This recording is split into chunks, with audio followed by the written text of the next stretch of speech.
I revoke and make null and void all contracts, rituals, programs, frequencies, harmonics within my mind, body, soul, and spirit, within my heart of understanding, within my alienated heart, all conscious and subconscious agreements with all malevolent forces, internal and mental abusive influencers, my narcissism, my psychopathy, my savagery, my deficit, all violent energetic entities, abusive thought forms, and patterning, in my embodiment and within all human embodiments, in my ethereal, energetic life within all forms of existence, in this plane, in this reality, in all planes, in all forms of realities, in all mental, emotional, and etheric spirited dimensions, perceptions, multiple timelines, past, present, and future. I revoke all false parasitic beliefs, thought patterns of enforcing others' thoughts, forms of their projected realities, their savagery, their programming, their agendas, their destruction, their fear, their influency, from within their mental and internal belief structures of their dominions, their lords, their creeds, their religion, their worship, their inner movements, their kingdoms, where they and those enforce, mesmerize their projections and Babylonian illusions and magic through external cruelty within my thoughts, my heart, my consciousness, my infinite creative power entering into my inner sanctuary as a parasite feeding off of my creations and my realities made manifested. I revoke all parasitical mental thought forms, patterns that are dominating and subjecting me to believe in them from the very inception of their existence, of my existence, throughout my life paths, their actions, their existence, where they parasitize on the judgment of my consciousness to view their actions as they harm towards me. They harm all life, all humanity, all animal, all plant, all life on all versions of earth, all life in the sea, all life in the air, and all life in the ether, all terrestrial and extraterrestrial realms, all living transient elemental, their tyrannical lies and destruction. I collapse and fold and dissolve into oblivion the mental thought program that uses my creative power against me and through me, using my weaknesses against me to overpower me with belief in the mental parasite that manifests itself through the enforcing of the false beliefs, energy to feed their existence and to fuel their catastrophe, their catastrophic contracts, rituals, plans, and programs within my spirited infinite consciousness. I make null and void and fold back into itself and the parasitical construction of the mental thought patterns that violate the natural laws of this universe and install and replace and invoke within myself, within all, peace, love, balance, conscious awareness, heart-centeredness, care, nurture, harmony, and remembrance of the universal laws with consciousness for the universal mind, which is Great Spirit within the laws of mentalism, correspondence, vibration, polarity, rhythm, cause and effect, and gender. Communication. Great Spirit as the multi-universe exists in perfect harmony, love, creation, and order by virtue of these laws made in existence with us, for us, and within us, as we are within it. It is done.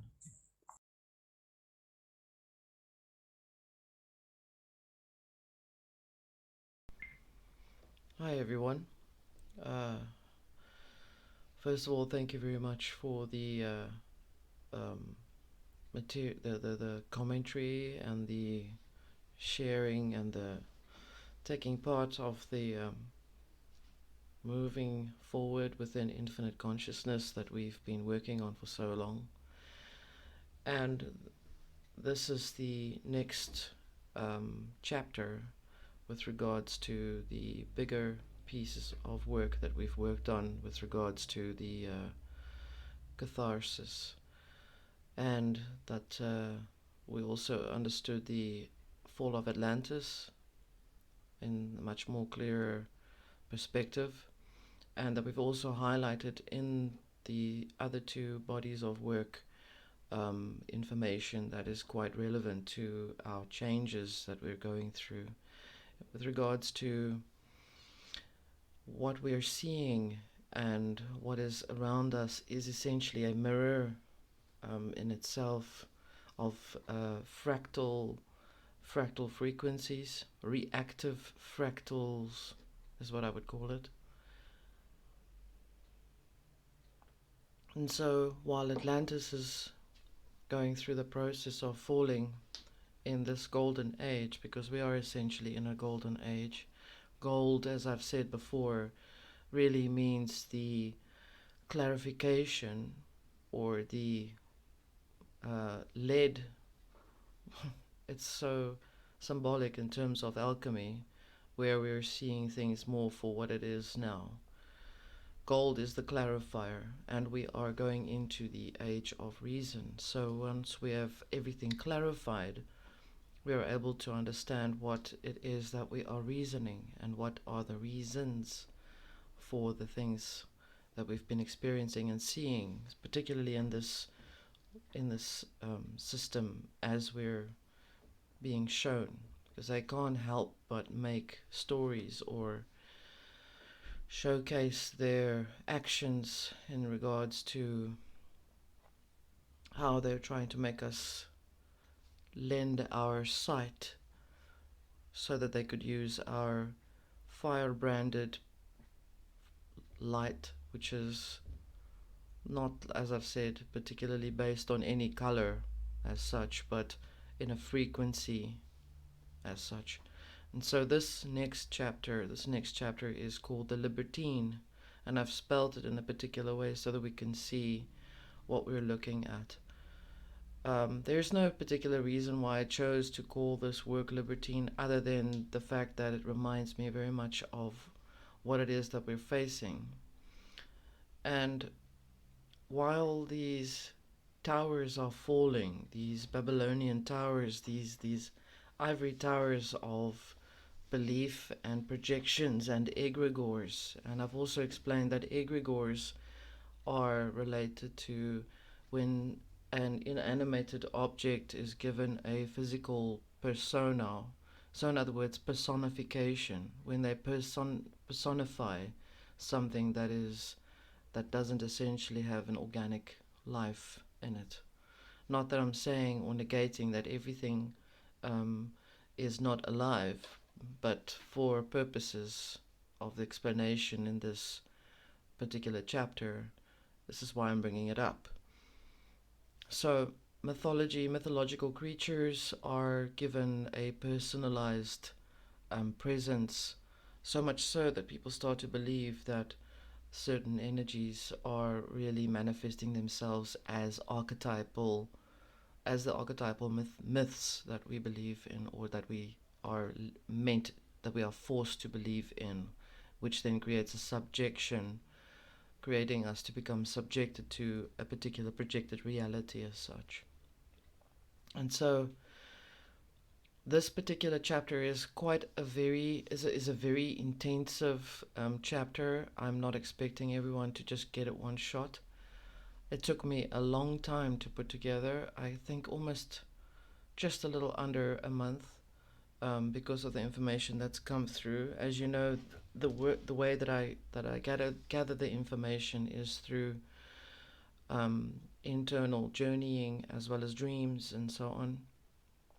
And it really is about the actual boogeyman projection itself. I'm calling the boogeyman a boogeyman because we've now been able to chuck out most or clean out of the garden most of the boogeymen that are attached to it, or as you can recall in the previous videos. And if you've not been familiar with my work, and if you're new to this channel, please feel free to explore and peruse all of the videos that draws your attention, not anything necessarily meant to follow in a particular order as such, but as you're led to explore in yourself. And thank you also for joining this channel. I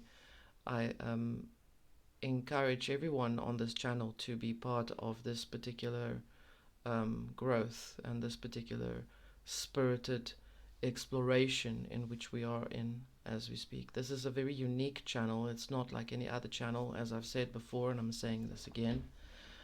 This channel consists out of many people that are, as yourself, seeking to find something within yourself to give you some form of guidance. And so it not necessarily is meant to make you feel comfortable, or it's not meant to make you feel warm and cozy, because the particular work is rather, it is going with a direction as such. So really, thank you everyone, and for the welcome to the family, family of exploration, and we are going forward in this journey. Thank you so much for joining. So I start off this video as introduction to the falling of the Atlantean period which we are in, and it represents with it an archetype called the Aeon Horus, or the Aeon is a particular archetype that rules over a particular time period as such. Hence is why so many of these magical things, rituals have been created to instate a timeline every time. Yes, we know that time does not exist, but yes, we know that time is relevant or relative to the moment that you're exploring in. And while we're working with Saturn, as I've spoken about before, we are having to take note of how they operate with their rituals, their occult rituals that they're trying to express into our existence.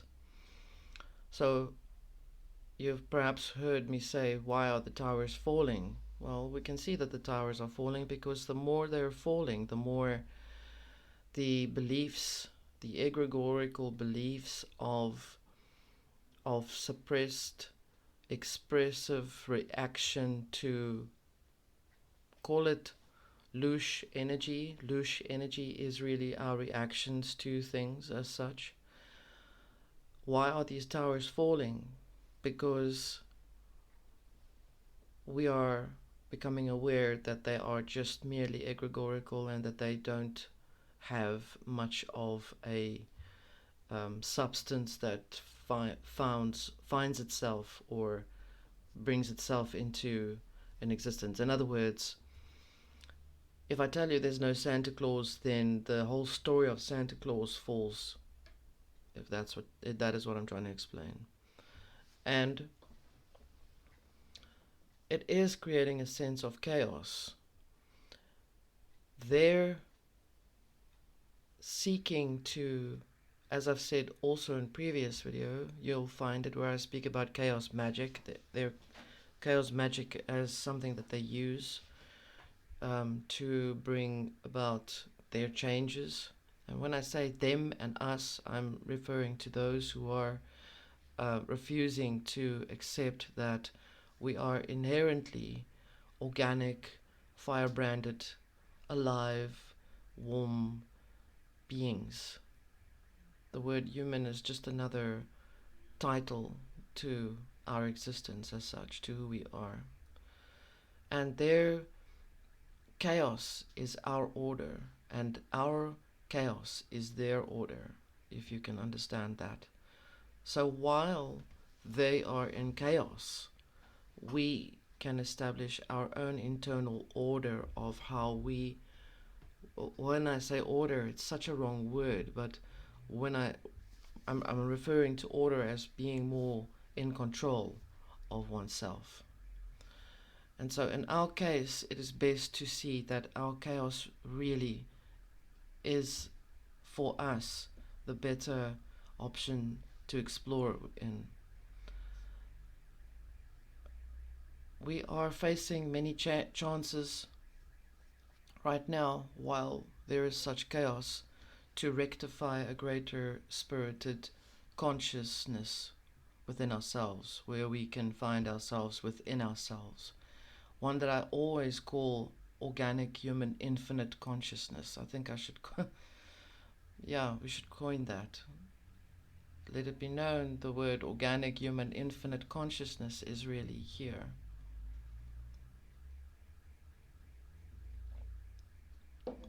So, Aeon Horus, the Aeon of Horus, or Horus Ra, is an archetypal magical ritual that has been done for some time now. They've been really working very hard to try and bring in this particular Aeon by any way and every way of means possible. And this archetypal frequency is inherently piggybacking on the term morning star, or Lucifer, or the light bringer. And so remember that everything that is internal and spirited, that we maintain spirited perspective at all times while we are taking the layers off piece by piece. So we are removing the key that they are using. We are basically clarifying the element that they are using to enforce their energy. It's almost the same as, for example, the story about a gun, or a weapon, rather, I use the word weapon. When the weapon is used to commit a crime, it's not the weapon as such that is the element of crime, but it's the consciousness behind using the weapon that is creating the crime as such. And in the same way, we are looking at how the Garden of Eden was used as a projected, Atlantis was used as a projected reality to piggyback on the Garden of Eden, which is inside here. Our Garden of Eden, our heavens, our earth, our reality, every single thing is within us. Remember, we are infinite consciousness. We are great spirit in plural. When I say great spirit, I'm referring to the higher frequency of the force, a force that is existing as the universe with all the planets in it. So in other words, you could look at I'm going to personify Great Spirit and say that while we are seeking to explore our experiences and what we are learning, we are also experiencing knowledge. And when we are applying knowledge, we are also discerning and deciding, are we judging it, which is judgment, or are we weighing it up as something that we would consider as such? And I also mentioned in the previous video that the archetype Satan, or Satan, is really a judge or a judgment element. It does not have teeth that can bite you in the night. Those who are creating ritualistic cult movements, such as people who worship Satan, use a movement to explore their own experiences in regards to that. And if they tie in a lot of malevolent energies or energies or entities into that particular cult or ritual or belief or school or church, whatever you want to call it, then they essentially are a fractal, an inverted fractal of something that is much bigger and that has much more presence in the architecture of uh, this universe. And this universe only. I'm not speaking about other verses. I'm not talking about every other verse that exists as such. So we have to be mindful that Lucifer is used in the same process. There are a lot of little magicians that are using the archetype of Lucifer as something that fuels their drive of what they're looking for. I mean, we're looking at, for example, um, Aleister Crowley. He used the beliefs from churches, from religion, from pagans to fuel his belief in what he wanted to project into this reality. So in other words, what I'm saying is we have to look and keep our wits about us when we're listening to this particular work and what we're seeing right now. We're not going down any particular rabbit hole as such. We are going in an upward exploration. We are not going down, we are going up. We are in love, we rise in love, we do not fall in love. So, everything has a metaphorical explanation to it.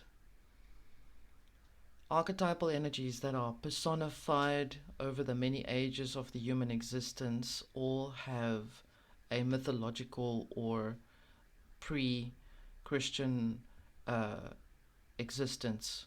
And these pre-Christian existences of these archetypes were initially brought in to explain certain experiences of the nature of this reality, the nature of ourselves, the nature that is perhaps creative and it perhaps also is dark and unbridled. And these new magicians, these young new magicians, this young child, which is what I would call them as a young magician. I mean, we've seen on certain movies that they've been promoting that youthful magician theme that they're really banking on that will start to run with the actual course. So it's time for us to unveil every single piece of this truth. Lucifer, if you can walk with me with this and forget for a moment just everything that you know about the archetype Lucifer, and some of you may know, I know that some of you are aware, and some of you might find this perhaps for the first time, and you might feel, oh my gosh, I'm going to run and grab my hat and just bolt off. Don't. Please be mindful that this body of work is called the Libertean, which refers to things that are in this material reality and are essentially personified to become real. They're real. And we are brushing away the fabrications of the information as such. We are looking at everything with very sober-mindedness and very sober eyes as such. And so who is Lucifer? Who or what is Lucifer? Well, the first place that I think all of us are aware of, or all of us, maybe I should speak for myself, the first place that I've gotten to know about Lucifer is from the mythological, the biblical scriptures of the mythos of Lucifer as such. Biblical mythology refers to Lucifer as the fallen, the one who shone the first or the brightest that fell from the kingdom of heavens, quote unquote. We have to look at it deeper, and we have to understand that there's more to just that term. And based from what there are some scholars, there's a theologian called Boris Zirkov, and I will put links at the end of this video for those to explore some more. And also on my website, where I will go into greater detail other than on the website as such, to explain how I tie all of these elements together, and for us to understand the subject much better. So from Latin, from the Syriac Bible, which is older, much older than the Old Testament or the King James Version, we are looking at the Old Testament, and there's a version where Thomas Aquila, spoke about Yalal. I might not pronounce it correctly. Please forgive me for the pronunciations of the word, but it is directly translated by Boris Zirkov, where he says, Thomas Aquila said, "To lament Lucifer, the principle of a fallen angel, who is supposed to lament the loss of his original glory, bright as the morning star." Other fathers of the church maintain then that Lucifer is not the proper name of the devil, but denotes only the state from which he has fallen. So Lucifer represents in an older form of scriptures that it is a state of awareness, a state of mind, a state of thought, a conscious state of awareness, a feeling of lamenting. Lament means to think and to feel, why, and questioning why, and consciously feeling that one is like needing to understand, why am I feeling depressed? Depression, lament. It also refers to, from what I can see here, and I've got the notes here,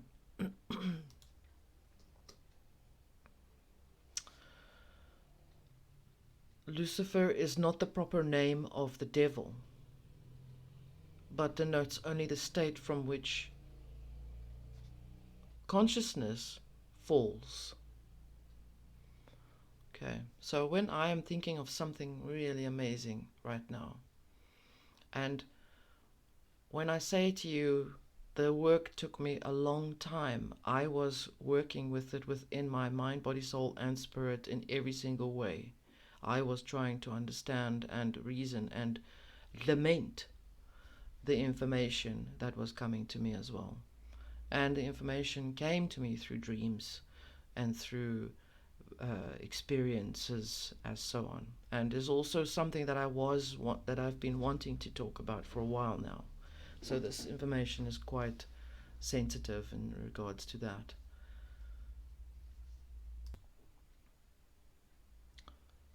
Lucifer is thus a representation of a state of emotional or energetic falling, to have dropped in frequency.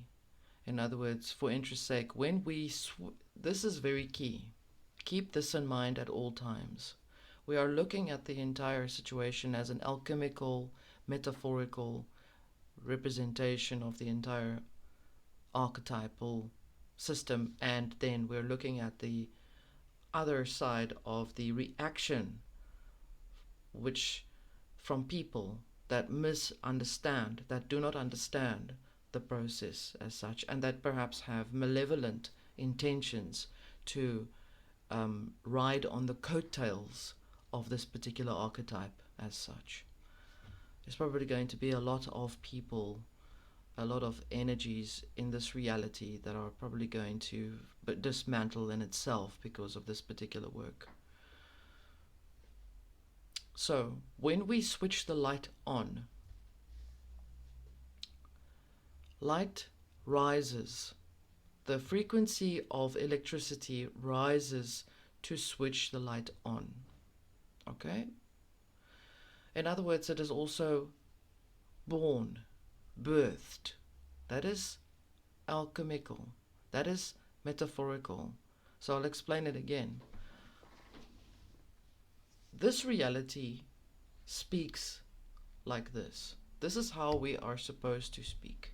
Well, actually, no, this is not how we're supposed to speak, but this is how we are meant to understand and be mindful of how energy actually works in this reality. Is when I say I switch the light on, I go to switch the light on and I physically press the button. So there is pressure on the mechanism that switches the light on. In other words, there is birth that's taken place. Electricity has risen to present light. Do you follow this? When I switch the light off, there is intention to depress or to bring down or to kill the light. There is death, and the potency of the electricity descends. Death, dying, or falling. Okay, so Lucifer is a principle of light rising and light falling. Electricity rising and electricity falling. The sun rises, lights on. The sun sets, lights off. On, off. That is what we're looking at.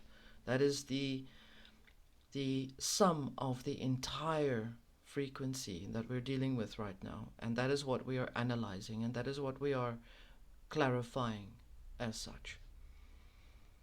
So we have birth, death, rebirth, death, rise, fall, up, down, on, off, 1, 0, 0, 1.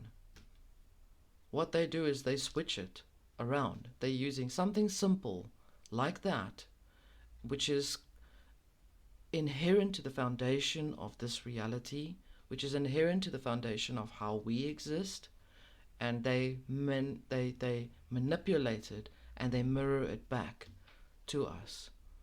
Why do they do this? Because they can. Why are they given that much power to be able to do that? Again, because perhaps some of us, perhaps every one of us, perhaps only them, who knows what the reason is. I cannot tell you why the reason is there, other than to say that we have to be mindful that they are making everything that we bring into this reality that is coming from us, essentially. They are mirroring it at us, but in a fragmented, inverted manner. Okay.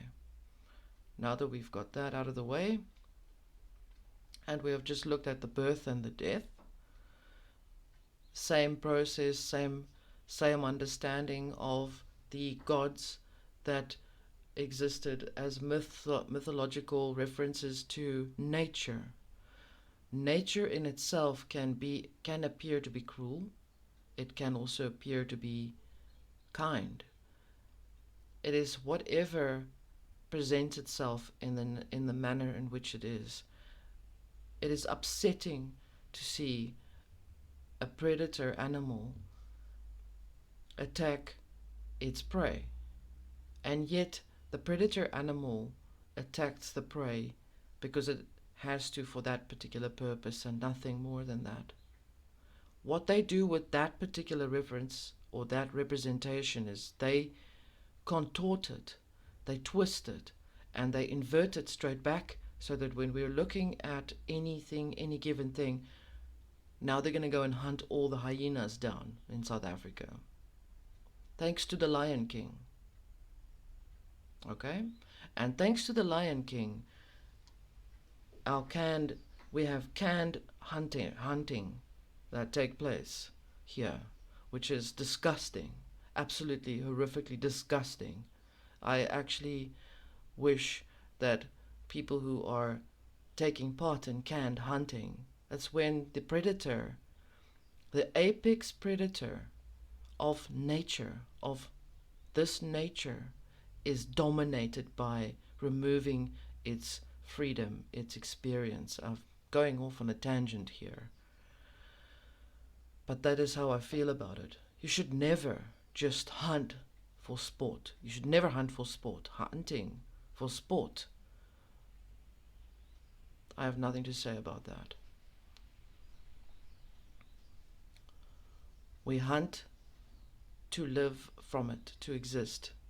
And that is all we take. We exist, again, in this reality to experience what it presents itself to us, and we do not make it our God. We are infinite consciousness. We are great spirit within our individual experiences. We are great spirit as the eternal, infinite explorers, so that when once we pass on and we leave our physical form, that we come back to the womb of great spirit, and we can then bring that information back to great spirit, such as the information where there are explorers that are sent out to go and bring forward or bring back either nothing or an olive branch or fruit. Do you understand what I'm trying to explain to you? And so something that is inherent to nature, such as masculine and feminine energies within us, and when I speak about masculine and feminine energies, I'm speaking about it in a sacred way when I'm referring to it as the masculinity within my consciousness and the femininity within my consciousness is the way that I think and the way that I experience and express where I'm going. It is the way that I create within myself. To create is masculine. Right now, at this very moment, while you're listening to what I'm saying, and while we are all together in this communion, you are feminine. Does not matter whether you are physically feminine or not. You are in a feminine frequency, receiving information, and you choose to decide if you want to receive it or not. Choice, always. And then once I am listening to what you share back to me, I go into feminine frequency to receive what you give to me, and that is how it works. There is never meant to be an inverted, fragmented reaction or reactivation or messing up of the actual sacred frequencies as such as how we have been seeing is coming out in droves. So, on the cosmos that we are existing in, it is once said that Venus and Earth were like twins, two sisters in the same universe, because of equal distance to the sun and equal shape and size. Doesn't mean that they're the same, though. Twins, as such, one representing one that is far more uninhabitable than the one that we are in. So Venus is Tiamat's sister, to Urta, Earth, however you want to call it, Aarde. Venus is in equal balance to Earth. Keep that in mind.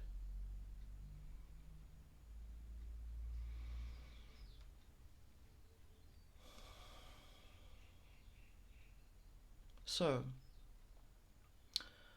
what these little scholars of philosophy and religions and churches and whatever you want to call it, I don't know what to call those things all in a collective. I want to just put them all in a place that they are all like together. So I'm just going to call them scholars, magicians, scholastic magicians, perhaps.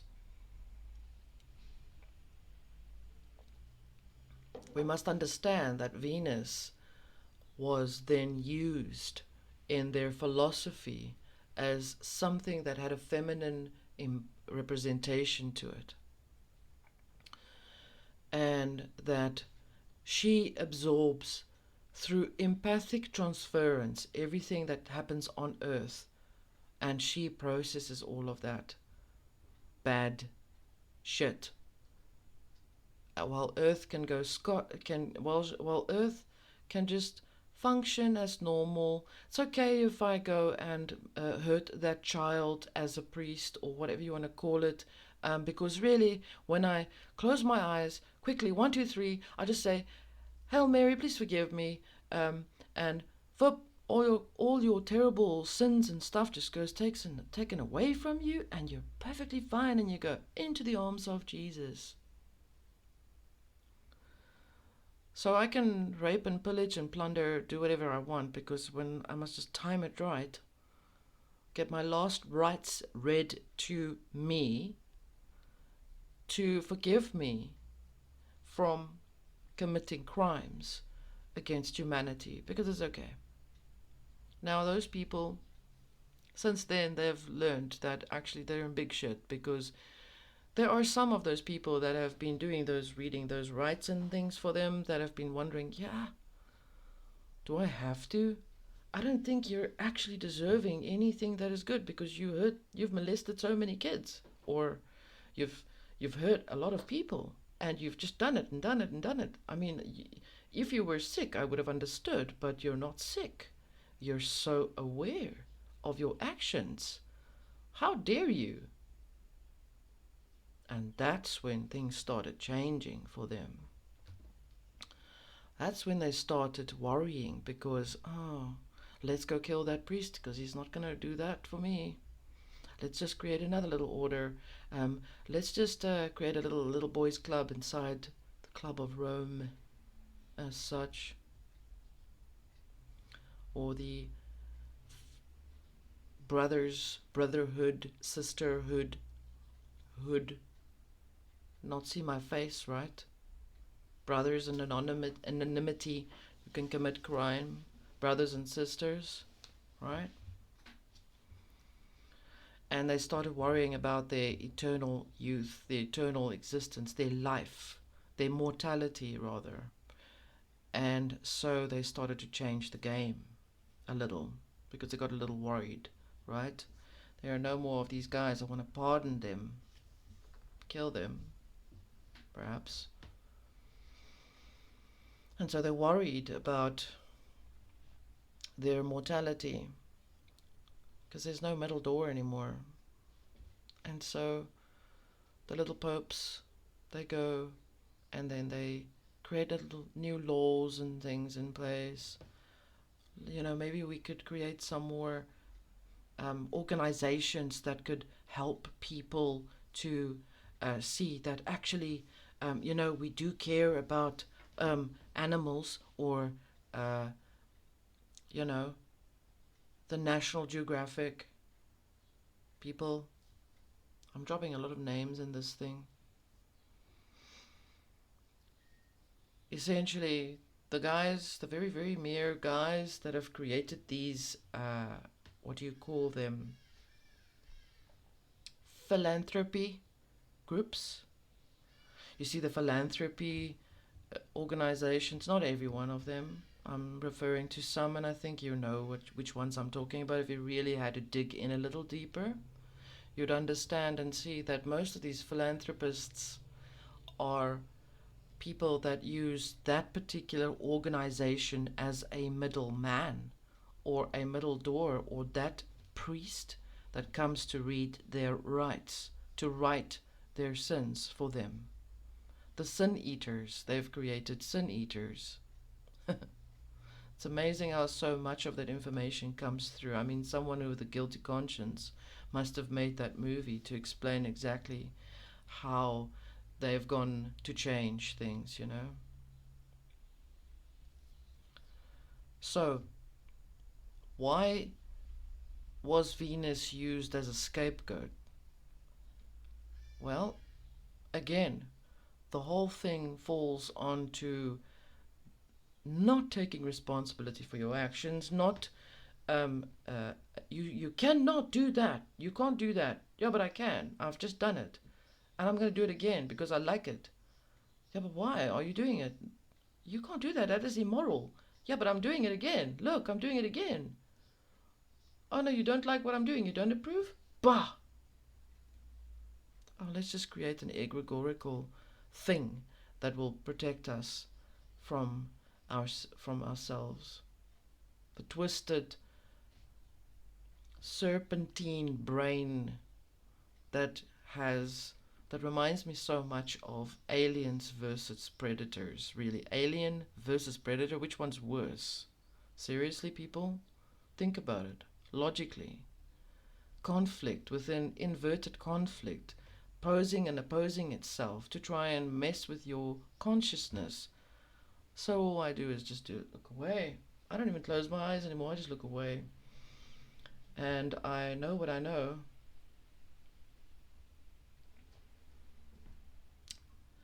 The same conflicted alien versus predator frequency that we're seeing about people who's supposed to save your life. Really? Well, these are the guys that have been carrying on with their protocols. They've been amping it up, and they're almost to the point where they are literally showing themselves more and more. They can't help it.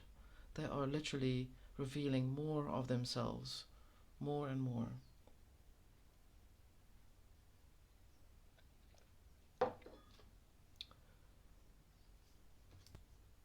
So Venus, back to Venus and back to Lucifer, back to that explanation. And I know I digressed a little bit, but I'm going with what I'm feeling is being given to me.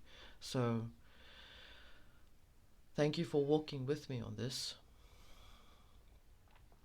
So Venus is the scapegoat for the earth accordingly to through empathic transference and according to the scholars, priesthoods, Christian. Venus is the scapegoat because Venus was created as the scapegoat in dogma, in religious dogma, paganistic dogma, whatever you want to call it, anything that has a dogmatic thing about it. It does not mean this is not about going against any particular religious belief or church as such.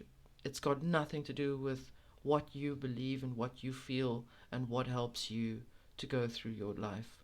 It's got nothing to do with that. It's got everything to do with those little people inside the middle, inside those little middle groups, right there in the little corner, just so that you can almost not see it, like a spirit that comes to you and you can almost not see it, but it's right there, you know, just in the peripheral. It's about those little people, those little groupies. And in their material of works, their philosophies and their books that they write and their papers that they write in, they refer to Venus as the beautiful, most beautiful light of everything, but she's a bitch from hell, right? This is how they refer to something like that. So you can look at a beautiful woman, or you can, you can even go as far as violating her. But then after you violated her, she's a ugly bitch from hell, right? That's how they work. That's how their brains work. That's how they operate in that frequency. And the same goes for a man. It's not, remember, this is not about a physical man or a physical woman as such. This is about metaphorical representation of the archetype, okay? And Venus was then later called Lucifer. Do you see where I'm going with this? Lucifer is also called Eos Pheros, light bringer. Therefore, Lucifer is masculine and feminine. Pheros is the Eos Pheros. Eos is light, and Pheros is the bearer of light. And then unfortunately they've gone a little further in that they've twisted the word Pheros to Pharaoh. Pharaoh, which was then also used as the beacon of light and something that has a lot of power in its existence. I'm looking at the word right now. Pharos means Pharaoh, Pharo, is tower. Pheros, energy. Pheromones, energy. Light that is alive, energy. Can you see how they've twisted the words? We know that Lucifer represents masculine and feminine because the sun energy is essentially known as masculine because it rises first. So archetypically and alchemically, the sun or the light is masculine because it reaches you first. It is here first. The first thought is masculine. The first expression of thought is feminine. Masculine, feminine, on, off, 1, 0. Don't forget. Therefore, Lucifer is masculine and feminine. The feminine side is also referred according to pagans as, or paganistic, which is those people who have believed in nature in itself. Pagan is not a belief, but the word pagan is a word that describes people who are of belief and existence in nature, Mother Nature, human nature, the nature of things. Hunt because you need to hunt to eat, not hunt because you need to feed your ego. Okay. So, according to the paganistic beliefs of nature, of Mother Nature, Mother, Father Nature, Lucifer was also described as the morning star, which was tied into Venus. So obviously they had another name for that morning star, so they called it morning star. And then they also called it Aphrodite, which we are referring to, also bringing in from the pre-Christian Orthodox beliefs and everything. I'm just going as what I've seen, the changes of the name as such. So Lucifer is not just Lucifer, it's Venus, it's Lucifer Venus, it's Eos Pheros, it is morning star, it is also known as Jesus. Figure that one out. And Aphrodite. Aphrodite was also known as the mother of nature, or personified when in action the mother of nature is birthed, birthing the day. In other words, greeting her father, the sun, and birthing the day. Aphrodite also then changed and mythological in reference. Again, here comes the little twist of Aphrodite is, yeah, but you know what, that thing, that creature is something that is quite extreme, and it can damage you, so let's quickly derive and quickly create something else. Let's put some other elements into the sea, because remember, Aphrodite was also tied to the sea. She was born from the sea, because they saw the sun light coming out of the sea, because that's how they were looking at nature then. Okay?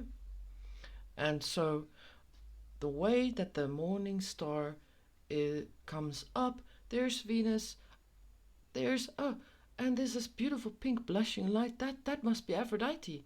And so she comes out of the sea. She's birthed out of the sea. So they go and they make paintings of a woman that's standing in a shell. Really? And then in the background, they make her naked as well. So there's a sexual element to it. And then they bring in little other stories in where they say they were mermaids too. So that is another fractal of a fractal of a fractal of a fractal of a fractal, inverted, invert, invert, invert, invert. So much so that you don't even know what the hell you're looking at anymore. Like Jumanji. That movie, sticking something in there that I need to try and understand. Need to figure it out. What is it? Maybe it's the Gordian knot, perhaps. Anyway. So we are actually looking at the misrepresentation and the metaphorical explanation tied into planets to everything else, obviously, because that's just how some people operate, where they twist the story up and so on. Anyway, every single part of the planet that is being depicted is also misconstrued because of a certain particular belief. Like I said, there is a drive to get something else out of it, so they cook up the information as such. We know that they do. We can see it right now. We also know that when I said to you the reference to the morning star is also Jesus was also put in to their scriptures, their books, their novels, their material, their paintings as such. Beautiful paintings, but really, it's like a giant meme. That's what I would say. The metaphor for the morning star is also Jesus, the Virgin Mother. This is from the Roman Catholic Empire information. We know that it's the first place that we know that they call Venus Mother, Mary, the morning star, Virgin Mother, Jesus, the whole slew of stuff. It's included, moreover, amongst the stars or the 7 planetary spirits worshipped by the Roman Catholics. So basically, this was a little bit of a story that took place in around 1563. A small little piece of footnote written at the bottom. Thank goodness for that person who's done that. Where they wrote about this whole conundrum where the Roman Catholic Empire, and when I say Roman Catholic Empire, I'm referring to the political dominating archetype or movement then, which probably is still existing and just calling it something else now. But a bunch of people sat around the table. Remember, they were looking for something that they could use to take away their sins, because they were looking for a sin eater. Okay. So that they did not have to face their own bad shit that they do, that they can do it without feeling ashamed, and that they know, that thing is just going to take that shit away from me. Remember, I mentioned in the previous video before where I said back in the day they used a physical goat, and they projected onto this goat through their empathic transference all their negative bad crap, and then they sent the goat free to run in the wild. There's the scapegoat. That's Judas, right? That's the sin eater. They're looking for a sin eater. And then I also said to you, they got so upset because of the information and the energy that we've been moving everything forward with. They don't like the mantras, right? They don't like the revocations that we are revoking ourselves and tying off our actual creative power. We are pulling it away from them for them to see that, yes, they are going to be naked, just like Cain, who found himself naked and without reason in the wild. Figuratively speaking, of course, being naked means you don't have anything to hide behind anymore. You are bare, and you are shamed. You are feeling ashamed.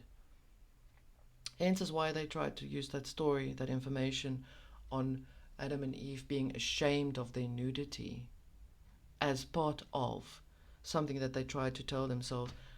Oh, don't let them find out your shit, right? Don't let them find out anything, because you're going to feel ashamed.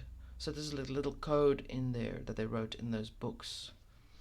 In the many, many trillions of versions of the Bible or of the scriptures, whether the information, some of it was actually, which I can tell you, I feel on a much deeper intuitive level, that there are some parts that were written in those as scriptures of people who actually were honest about what they experienced throughout the ages. And then there were others who took that same information and they embellished onto it. It's like creating a sequel of a movie by a different...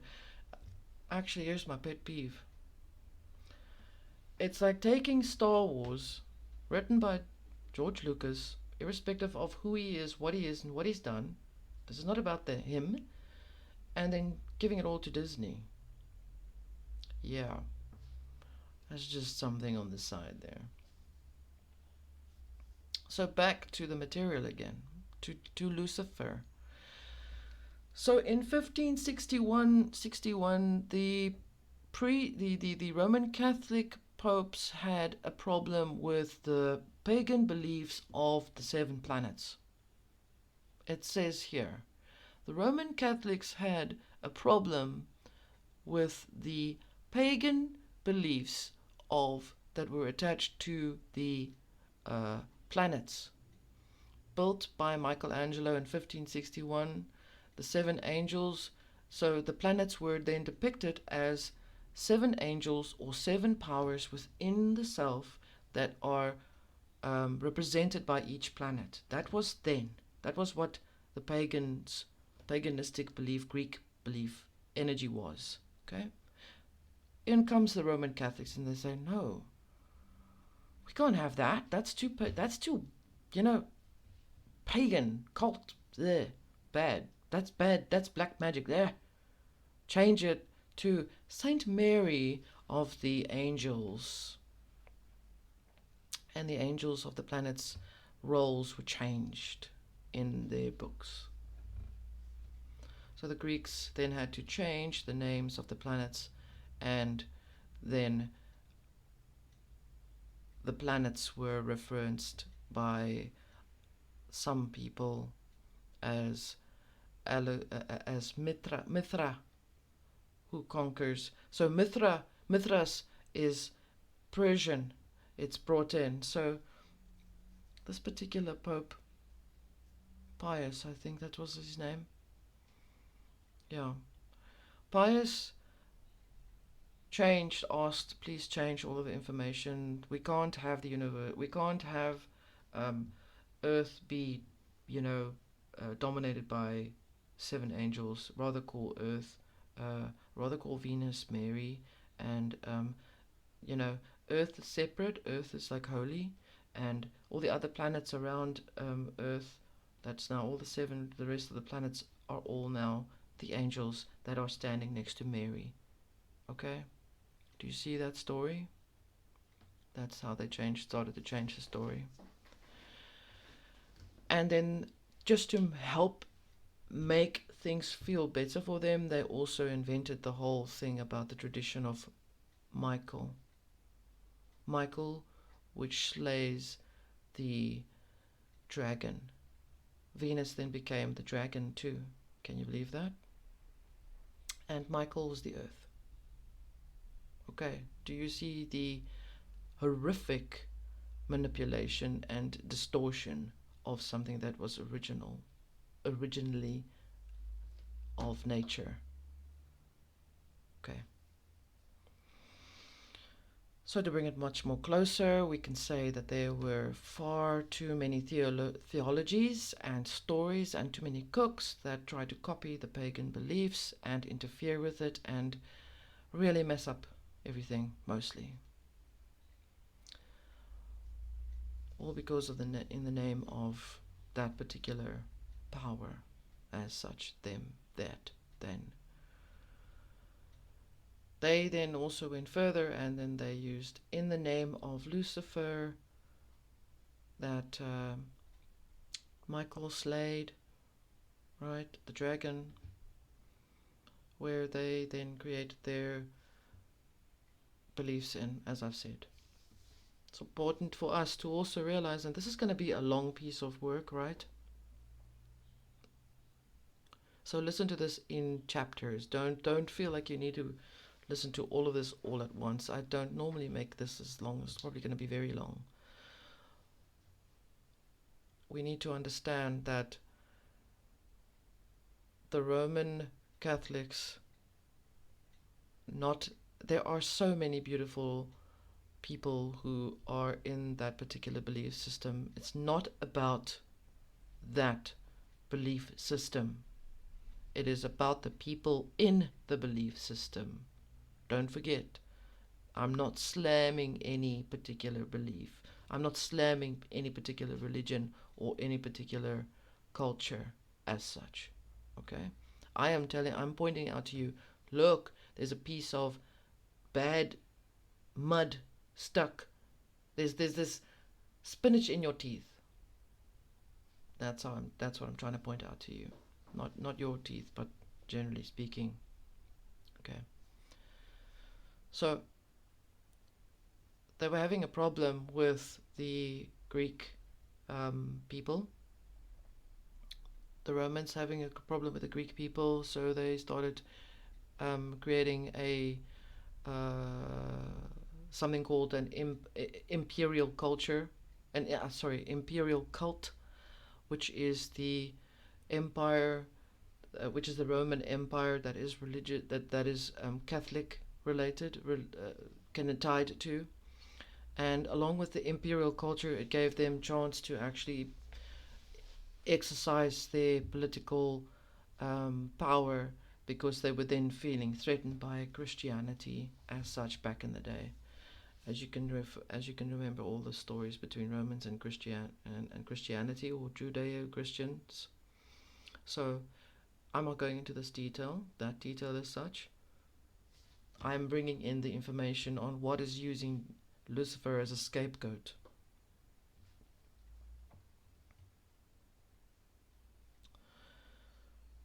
So we know that we are setting the record straight, and to put it mildly, I'm going to bring out to you again, why did I say Jesus is a reference to, is the same as Lucifer? Because the imperial cult inside, let's call them Jesuit perhaps, they felt upset by the Greeks, their pagan beliefs, and also the uprise that the Greek pagan beliefs were starting to bring something forward that was meant to be positive, to assist people, to make people feel that they could actually identify with more kindness and more love and respect, and so that would then be called Christianity. And so they were very upset, so they decided to call Jesus the very thing that the Christian Judeo-Christians were bringing in of a person, which they were presenting as man in general, and some of them then called that man Jesus, and Jesus is the man. Okay, I'm going to explain to you why I'm bringing all of these things together for you to see. And along with while Jesus was brought into the narration or the story, we can see that they were so very upset that they were saying, okay, no, that's Lucifer again. That's another scapegoat. We're going to just use their Jesus to be our scapegoat again. So he'll just play double role, right? Projection, inversion, subversion, interference, fractal, reactive. Just like what's happening today. It's just called something else now. So, let me bring it all together for you. Jesus. Okay. Jesus is known, or Jesus as the man, has the power of Christos, which is light, a live light, light that is like fire. Okay? Remember I explained to you about Christ and Christos. I'm using it as two different ways of explaining, because one is trying to freeze the fire inside their crystallized belief, and the other one is alive. It is like a flame inside that is physically alive, Christos. Okay? And Jesus, or Jesus, or whatever you want to call it, I'm calling this person a man, okay, is the messenger or son of man, becomes a messenger when the Son of Man acknowledges within him or herself the Christos, the light, the spirited expression of the first thought of Great Spirit put into action. Okay? The Son is a reference to when you are seeing, for the first time I can see what you mean. That's birth. You have birthed into your Son. Okay? They want you to stop focusing inside of you. They want you to stop looking at your inner light. They want you to kill your Son inside of you so that they can represent to you an outside, externalized, artificial Son, so that you will forget about your Son, your natural, organic, fiery energy inside of you, so that you must believe in their fake Son, their fake reality, their fakery. Let me explain to you something here.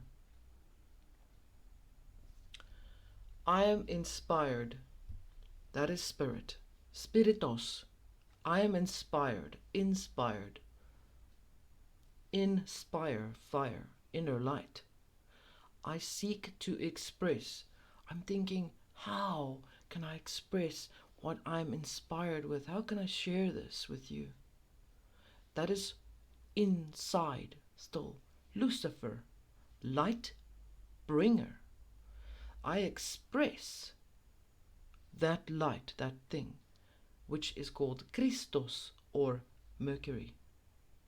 Mercury speaking, Christos speaking, here and here speaking. Water, womb.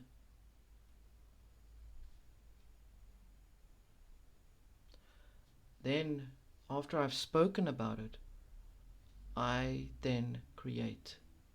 I am now talking to you about it, and we're doing something about it, and that is called Adam. I create. While you're listening with me about this, and while I'm thinking about my actions as Adamic privilege to exist as creator, while I'm thinking about it, the seed is the seed is growing inside of me, which is Eve. Eve, the womb, the female. And then creation becomes matter, because after we've both discussed the plan and building the house, we are now going to build it together. And we will now then see the house after it's been done, after it's been built beautifully. And while we're building this house, we are emitting within ourselves electromagnetic energy, which is electricity masculine, magnetic energy feminine. We are building it together. Your electricity and my electricity, we make electromagneticity. We are creating Tesla energy. Tesla energy. Free energy. Free energy is Luciferic because it is unbridled, it is uninhibited, it is absolutely free for us. You can go wild and paint the biggest picture on the wall. Absolute, pure, infinite consciousness expressed. And then, if I feel, maybe I need to just draw a little line in there, maybe we need to move the window there from there, that is Satan. Okay? Judgment, thinking. Maybe I should move the window from there to there. Do you follow this? Every single moment of your conscious awakening awareness state is based on these things. I've just spread it out for you to see what they are all, what they all represent. Just like the nose could be reference to when you're breathing in through your nose, inside it becomes life and it is warm, so it's fire, and out of my mouth comes warm or cool air, depends on how I am. Prana. Do you see how all of these things tie together? Now we're not afraid, right? So there are some factors, and I won't be stretching this out much longer. I'd like to just add to this conversation, which I feel is very important. There are some factors which seem to have taken the sacred infinite knowledge of what we've just discussed very far. They take it too far, and some then, as they do, change the reality of this particular information that I've just explained to you. In other words, heavens, kingdoms of heavens are interfered with. False lies of changing something that is inherently beautiful to something that is inherently evil. Okay? They don't even have the original word for evil. They take your alive, and they change it to evil. Do you understand? They even wrote in their books about religion as something that could now rectify and take the blame for their deeds. Remember now what I said to you. Their belief in having somebody take or pardon them from their evilness, or pardon them from their wicked ways, to put it like that. It's very dramatic, but to use someone that can pardon them from their sins. Okay, sin eaters. Right now they want the human race to become the sin eater for their shit, for their trouble, their problem, their issues, their shit. That's what it is. Their parasitic energy as such. You remember the rest of that movie though, right? Perhaps we should all go and have a look at it and see how it ended. So, aside from religion, aside from the whole aspect, irrespective from where it comes from, they needed to create a supervillain to stop you from thinking for yourself. So they created some fake thing. So let me bring this in for you, something very interesting as well. They say, I happen to think about the word demon quite interestingly, because now there may be some of us that are wondering, well, what about demons and bad spirits and all that shit? Well, if you're a bad person in the physical form and you die, you'll be a bad person when you're out of out of your physical form. A bad person is a bad person, right? Unless you have unless you've changed and started wondering, maybe I should change my actions a little bit, or maybe, oh, gee, I shouldn't have done that, unless you have conscious awareness. So if you're a pestilence in physical form and while you're alive, then you're probably going to be a pestilence when you're dead. And if you're a good person when you've been alive, you'll be a good person when you're dead. If I have manners not to just barge into someone's house, then I won't do it when I'm dead. When my physical form has died, rather. Okay. The word demon is quite an interesting word, because I looked everywhere to find that explanation, because I read it a long time ago, and I see that they've interfered with it, that they've changed it already. So the word demon, if you ask a lot of questions right now, if you're asking too many things, back in the day, if you threatened their belief in the awareness of something specific, if you asked, what happens to me when I die, they'll call you eventually. When they can't answer your question, they'll start bringing in information. You must be possessed by a demon, because you're asking too many questions. Or if you're so pretty, you entice the priest, you must be a demon. You must be what is that word that they use? A she-devil. It's not even the right word. Succubus. There you go. So, demon means, if you look at the actual word itself, it means deity, genius. The ancient, deeper, further root of that word means daemon. Daemon denotes a spirit or divine power, much like the Latin genius or numen, divine principle of or inward oracle. There you go. Interesting, right? Then they got desperate, so then they added horns to it. Now this thing's got horns, right? Baphomet, the head of John the Baptist, the guy who was willing to demonstrate how to pardon, how to forgive, how to heal, perhaps someone that you knew in your community, John Doe, and they cut his head off because he just couldn't stop talking truth. And they vilified him, and then they added him onto a goat body, right? And this goat body had breasts, because obviously women make certain men feel upset about their, issues. Again, isolated, please. Not reference to any particular thing, not referring to either this or that, but an isolated event explaining how Baphomet came about as well, and was then coined Lucifer, Satan, whatever the hell works. Then they must be running out of ideas. And then he gets two horns. So the scapegoat with the female breasts has to be that.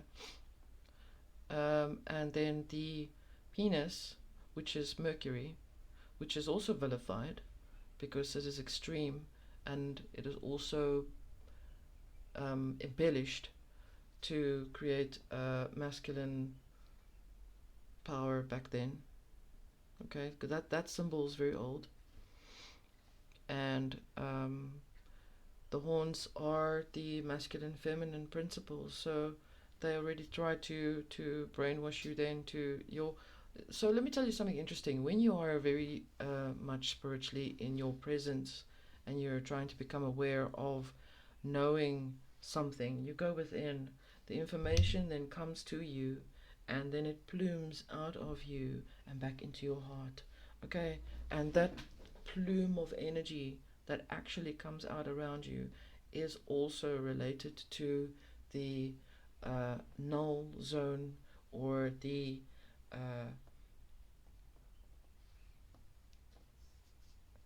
the torus field. Excuse me, got lost for the word there a bit. Coming from out of your chest, through your head, and around you is torus field. Okay, can you see the vilification of all of these things? I know for a fact that the pagan people believed in Pan, which is a cloven foot goat man with goat body underneath, and is from the hips down, with a whistle, with a flute, and that is the earth spirit of nature, as such. So, here's something very interesting for you to understand as well, is then I explained to you about the Aeon of Horus, right? This is the most important part, perhaps, that can qualify what we're looking at right now. We are now looking at present time. I was referring to you all the other information bits as from the past. So we're now looking at the present moment, and we're looking at who's doing what right now with the same archetypal story, right? The same energy, the same thing that's tied to Lucifer. So they keep on playing ball with you with regards to Jesus and Lucifer and Satan, and then they keep going like this. They added like another one and another one and another one in the mix, and so they're trying to confuse you, right? So you know the story about the snake swallowing its own tail, right? That's their key. That's their power. They want you to keep sucking on the same story. Swallow the same shit. We keep spinning at you, swallowing the same shit over and over and over. I think I said the Ouroboros is tied to time, supposedly. But it is something that, if you look at it, it then brings you into that place that they want you to. It is a magical meme. When you look at it, you are then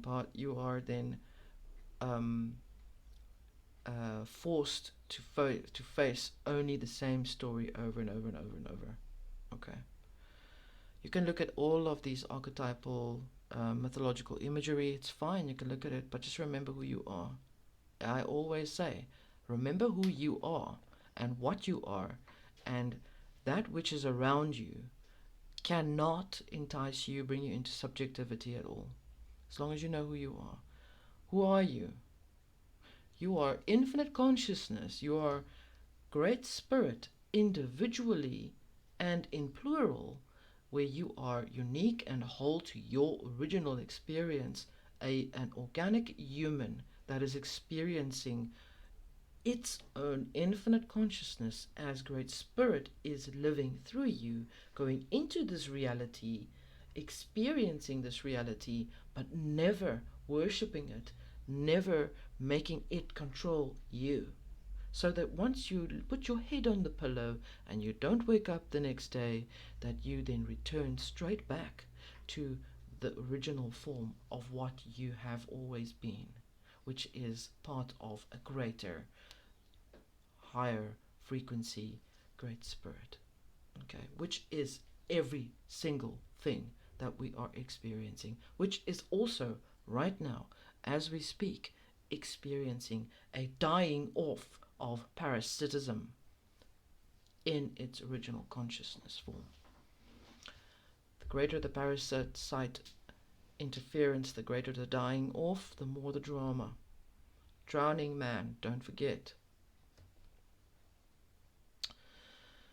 So, the sinister plot that is remaining in the present right now, which I'm bringing your attention to, is we are looking at something that is much, much more than just everything that you're seeing. It is not the New World Order. It is not the Great Reset.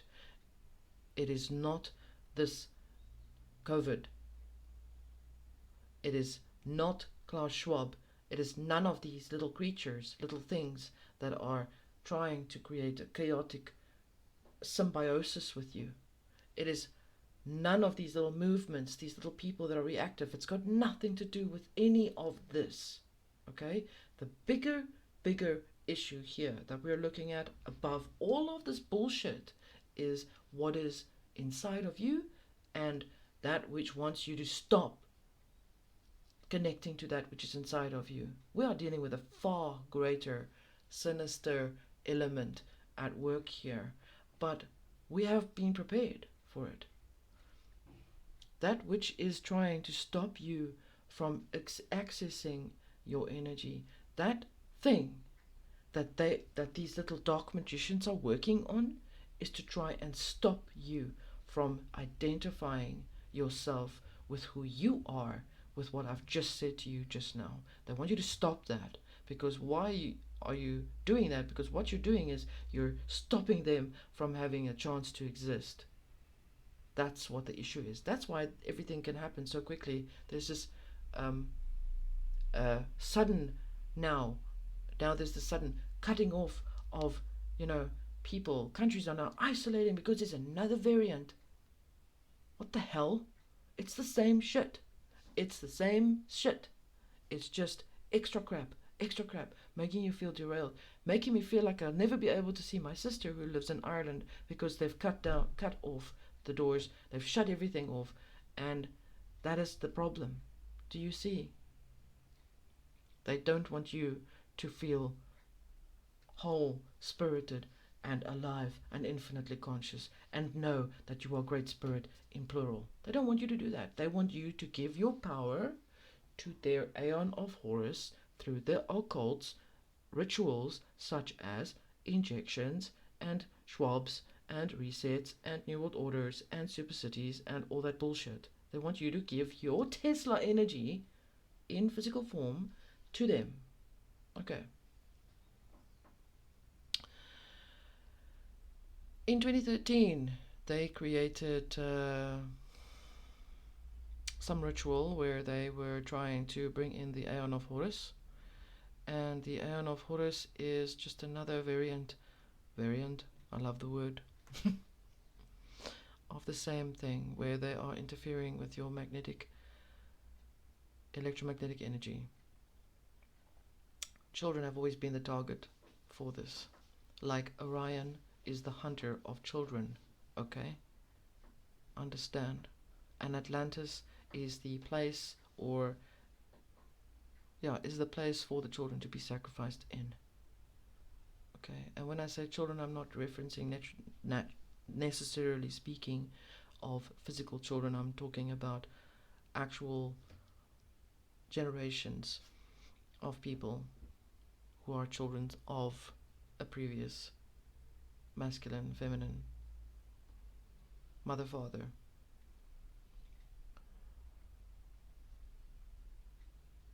So, we know that they have been doing a lot of psychopathic bullshit.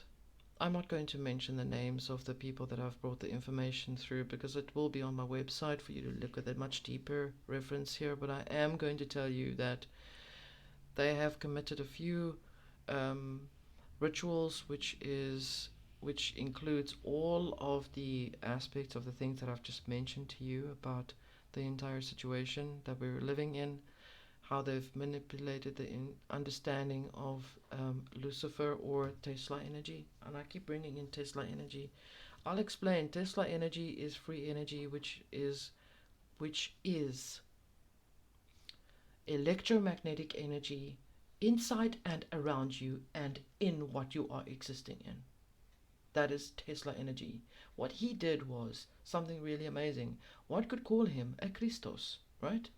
A Jesus Christos, because he took this awareness of this energy and he channeled it into something beautiful that could have been used, which is what we were supposed to have done, right? And so they crucified him, and they stole his work, and they put it into something else, and they split the electricity to not be electromagnetic energy, but only electricity, which is only masculine, which is patriarchal, which is also loaded with another bunch of beliefs to that word. We're not going to go in there. And this is definitely a subject that requires a far more deeper, in-depth discussion as such. But be mindful. I will leave this part with you, that I'm going to read a little quote here from certain people that have been very busy, little people, very busy, to try and change the way things are. And I'll give this to you in the background so that you understand they're so very busy. So they wanted to create a new aeon of magical conscious, quote unquote, magical consciousness to change our existence. They call our living in this reality, in this relativity, materialism, right? Can you see how they messed with the story? Materialism is really those who have wanted to change this reality so that they can have something that is physical and not to have something that is internal, eternal, and non-material. Okay. And they created, there's a few people, Jean Renaud wrote in 1800s about the smart cities, right?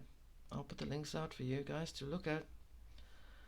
And so they inverted everything else. And then there's also Simonianism. Simonism. Okay. And then, okay, here we go. The Aeon of Horus. Aeon of Horus, the hyper-connected, gender-fluid, sexually liberated, mystical, inclined, and yet endlessly violent era we are now finding ourselves in. What amazing journey, because that's what they wanted to do from the start. These little people took the information from Aleister Crowley, who stole the information and manipulated it into something else, and tried to bring that aeon in. There is none. It's not existing because we are not tied to that aeon. We are the aeon of original existence, of Great Spirit, or as I called it, Mirasol. That is where we are. So whether they are looking at what I'm saying to you right now, or what I'm going to tell them is, suck it up, because you've lost. And you need to get over yourself and face your own nudity.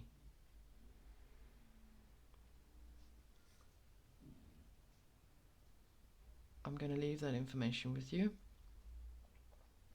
As I said, the much deeper root of the whole of the entire explanation with regards to scapegoating Lucifer and using electromagnetic energy as a power that they wanted to use for a long time is not it's not so strong anymore for them. And I'm leaving this with you. I'm leaving with you this to think about, to perhaps go a little deeper into the information. Please ask me questions. You know my email address is on my channel. You can find me there. If you can't find me there, you can find me on my website, and I will leave it at the bottom for you to go into. Thank you again very much for your ear in listening to this body of work. This is a very serious body of work. This is the most detailed, and the rest of the material will be on the website as such. Please peruse, read, and share. Like and subscribe. Thank you. I don't feel like I need to say that, but thank you anyway for you who are family. We are all family in this, and we are actually becoming so strong right now. We are becoming much more aware, and we are so much more directing and changing the realities as we speak. Where you are in your physical, perhaps, place where you feel uncomfortable, where you are perhaps not having a work or anything like that, I am supporting you, and I am also letting you know that you can change your direction. I speak from a personal experience where I was living in a one particular way and I'm existing in another way, and I have done it myself because we are infinite consciousness. These videos are not to make you feel better. These videos are made to help you see better, to understand and to know that you have it already inside of you. Use a mantra, because the mantra is strung together, put together as sacred language that you can use to free yourself to go into the direction that you want to go to. I'm trying to point out to you that you can help yourself, okay? You do not have to find, perhaps you may find another person that might assist you while you're helping yourself, but you can help yourself, okay? I have been in a place which is probably the worst that I think is possible, as in not having a job and losing everything, okay? That was the past. That was my past a long time ago, and I changed it. So it can be done, is what I'm trying to tell you. I am my own guinea pig, and I tested it out, and it works.